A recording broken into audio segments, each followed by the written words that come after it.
Super teams have pretty much dominated the NBA for at least the past 10 years.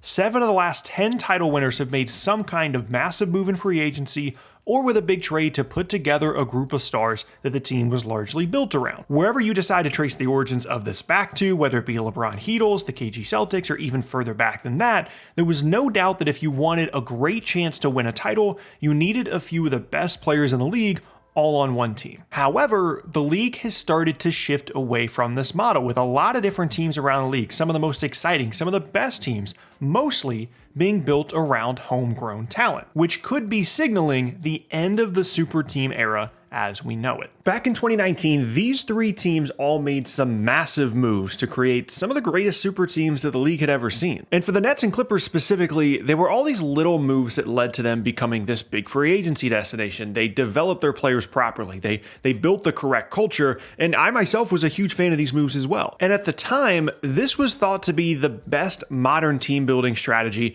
you could put together, specifically as a bigger market team. They didn't just hope that players would sign with them because of the name of their team and their location. They actively built up a system and an organization that proved competence to these free agents, and that was ultimately what attracted them to signing with their team. Basically, the plan was to tank, get some young guys, develop a culture, attract some stars, and compete for a title. And now a few years later, 2 of these teams are in the play-in, and one of them missed the playoffs completely. And apart from that Lakers 2020 title in the bubble, which we've talked about before, it's pretty easy to argue that each of these teams has actually been a massive failure since 2019. Outside of that 2020 title, the Lakers have 1 playoff appearance and 0 playoff series wins since trading for AD in 2019. The Clippers flamed out in the bubble, made the conference finals last year, but had basically no chance to win the title once Kawhi went down with an injury, and had no Kawhi for the entire season this year, and PG missed a ton of time as well, as they were a play-in team. And the Nets had to wait a whole year for KD to play, didn't make the conference finals last year, and were a play-in team this year. Keep in mind that every one of these teams have had huge payrolls since 2019.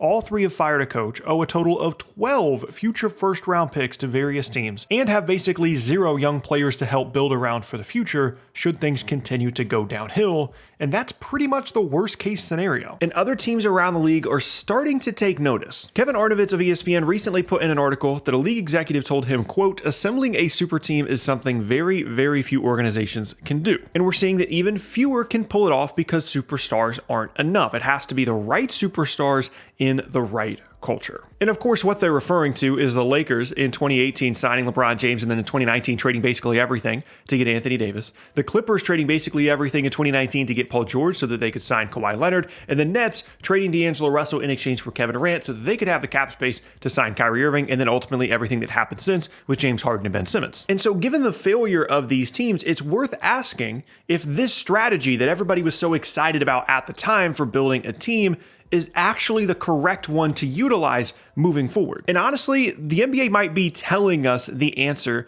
to that question. Since 2019, there has not been nearly as much star and superstar movement. Guys like Chris Paul have been traded a few times. Russell Westbrook has been traded a few times. Same thing with James Harden. But we haven't seen anything quite on the level of what we saw during that summer. Now, granted, basically half of the All-NBA players in the league at the time changed teams in 2019, so this kind of stuff had to take a break.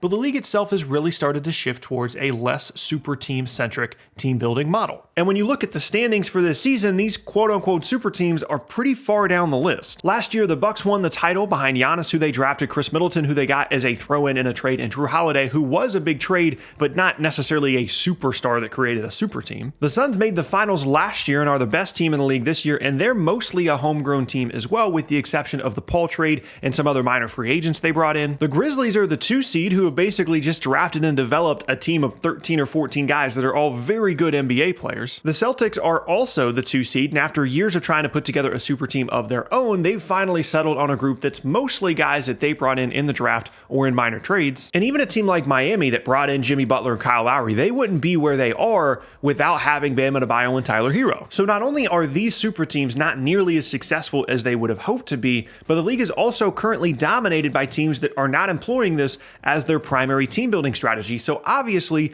this isn't the right way to go about it, right? Well, there is a lot more to consider, and primarily, these teams have dealt with a ton of injury issues that have limited the success they've been able to have. Each of them dealt with it this year as well as in the postseason last year, and had that not happened, it's pretty easy to imagine a scenario in which one or two of the teams in the finals last year would have been one of these super teams that we've been talking about, and that obviously would have completely flipped the narrative on this since it's been such a short period of time since 2019. Health easily could have flipped how the last few years have gone since 2019. If the bubble never happens, maybe LeBron and AD get hurt like they have in seasons since, and we have a different team win a title that year. Last year, if the Nets are fully healthy, they might have beaten the Bucks. Same with the Lakers against the Suns and the Clippers throughout their run. An LA-Brooklyn finals was a real possibility last year, and this year injuries have once again played a massive role. And this has also probably been the worst time in league history to build your team around aging stars and not a ton of depth. We've had a condensed season the last couple of years. We've dealt with a ton of protocol issues where a lot of guys are missing games even if they're not injured. And when you're a team that's built around a couple of players and not a ton else, that's a really difficult situation to be in, whether it be for injuries or protocol issues. But that was also kind of part of the calculation when they made these moves. When you're bringing in guys like Paul George, like Kyrie Irving, that are either 30 or close to it at the time you bring them in, and they're on their third team by the time that you bring them in, all of these guys we're talking about fall into that category with the exception of Anthony Davis. You have to account for the fact that at times they're going to miss games and they're not going to be fully healthy. KD was coming off of an Achilles injury. Kyrie had missed multiple postseasons in a row. Kawhi had been dealing with lower body injury issue stuff for the last couple of years. Same thing with Paul George. And so even though, yeah, you could argue that they've been unlucky with their injury issues relative to the other teams in the league, these other teams are also younger, and so it makes more sense that they wouldn't deal with as many injury issues. And so although there is some bad luck here, you've also actively made your team more susceptible to injuries individually and less able to deal with those injury issues specifically to your best players because of a lack of depth on the rest of the roster. And from the culture side of things, there's some valid points here as well. When these stars come into your organization, they change a lot of what, for the Clippers and Nets specifically, made those organizations great and attractive to these free agents in the first place. It becomes less about development and the future and draft picks and culture and accountability. And it becomes more about results and making big time trades and catering to the needs of your stars. And oftentimes it comes with a coaching change as well. And so in a really ironic way, a lot of the things about these organizations have shifted over the last couple of seasons because they brought in the stars that they built this whole organization up to attract in the first place. And then, of course, as we're seeing right now with the Lakers, you're not nearly as flexible. When you give up all these draft picks, when you have limited cap space flexibility, when you're built around a couple of different players that have huge salaries, it becomes a very combustible situation. And if one or two of the stars don't get along, or if they don't stay healthy, or if they're not as good for as long as you hope that they will be, it becomes incredibly difficult to pivot out of this model and to change things up in a significant way. We've seen this with the Clippers, where if Kawhi and Paul George aren't healthy, they're just not going to be title contenders. Same thing with the Nets at certain times this year. They were an awful team when they didn't have Kyrie or KD, and then Harden wanted to leave. They were able to pivot into the Simmons thing, and he hasn't been healthy either. Same thing with the Lakers. When they're not healthy, they're not good, and you don't have other options. The Lakers are going to go through this whole offseason trying to find a trade partner in exchange for Russell Westbrook, and it's going to be incredibly difficult for them to do so. So yes, you limit your flexibility, you limit your future options, you go all in for these couple of seasons, and that all just comes with this super team model. So if you want to be less injury prone, younger, more flexible, more consistent, and better in the long term, the super team thing probably isn't for you. But here's the bottom line.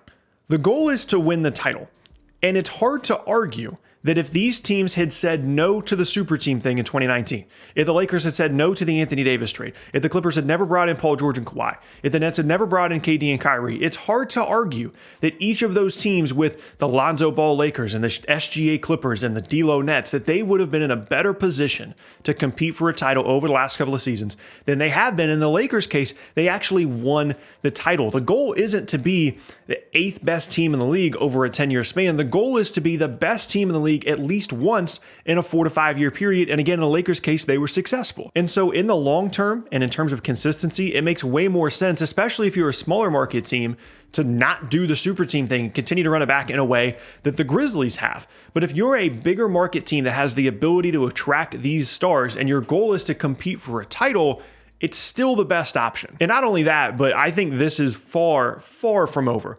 Because as we all know, the NBA is a players-driven league. A lot of the things that happen within the league, a lot of the changes we see within the league are as a result of what the players want.